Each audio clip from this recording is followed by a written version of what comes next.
Hello পিরান, আসসালামু আলাইকুম। দেখেন আমি এখন কোথায় আছি। এটা হচ্ছে আমাদের পদ্মা নদীর পার। দেখেন কি পরিমাণ জায়গা ভাঙছে। আমার পিছনের জায়গাটা দেখেন। এখন পানি কম, যার কারণে আমি ভিডিও নিতে পারছি না, যে এখানে হয়তো বা পানি থাকতো। দেখেন কি পরিমাণ জায়গা ভাঙছে। আমার পিছনের জায়গাটা এত পরিমাণ ভাঙছে, যে জায়গা একসময় কৃষি জমি ছিল, এখন এটা ভাঙতে ভাঙতে নদী হয়ে যাচ্ছে আস্তে আস্তে। দেখেন আমার পিছনে কী পরিমাণ জায়গা ভাঙতেছে আর ভেঙে যাচ্ছে, যার কারণে এই অবস্থা আমাদের। দেখেন জায়গাটার কী অবস্থা, খুবই খারাপ অবস্থা। আমি হাইটা হাইটা দেখাইতেছি আপনাদের। এই আমাদের বর্তমান যে পদ্মার অবস্থা বা নদীর অবস্থা, আমাদের গ্রামের অবস্থা, এটাই আমাদের দৃশ্য। অনেক মর্মান্তিক অবস্থা, যার কারণে আমাদের যে অবস্থা এখন তৈরি হচ্ছে, এটা হয়তোবা সামনে বর্ষা আসলে আরও ভয়াবহ আকার ধারণ করবে। তখন দেখবেন অনেক জায়গা এক রাত্রির ভিতরে চলে যাবে। যেটা এই যে এক সময় এই যে আমার পিছনে যে জায়গাটা, যেটা সূর্যের কারণে হয়তো বা দেখা যাচ্ছে না, এই জায়গাগুলো কিন্তু একসময় কৃষি জমি ছিল।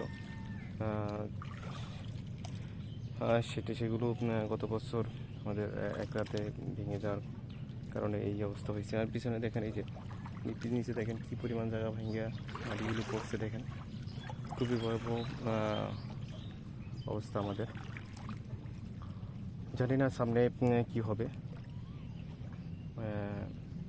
হয়তোবা আমাদের গ্রাম যতটুকু আছে সেগুলো আল্লাহ রাখবে কি না সেটাও জানি না, কারণ আমাদের এই কোম্পানি আমাদের সাথে প্রতারণা করছে। এক প্রকার প্রতারণার কারণে আমাদের এই পরিস্থিতি শিকার হতে হচ্ছে, কারণ তারা জিও ব্যাগ ডাম্পিং না করে এই অন্য সিজনে আমাদের এই প্রজেক্টের কাজ করছে।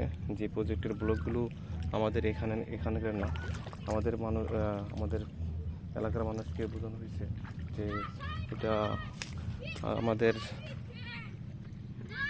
এলাকার ঠিকঠাক মতো কাজ করার না কারণে আর জিও ব্যাগ ডাম্পিং না দেওয়ার কারণে এই পরিস্থিতির শিকার হয়েছে আমাদের।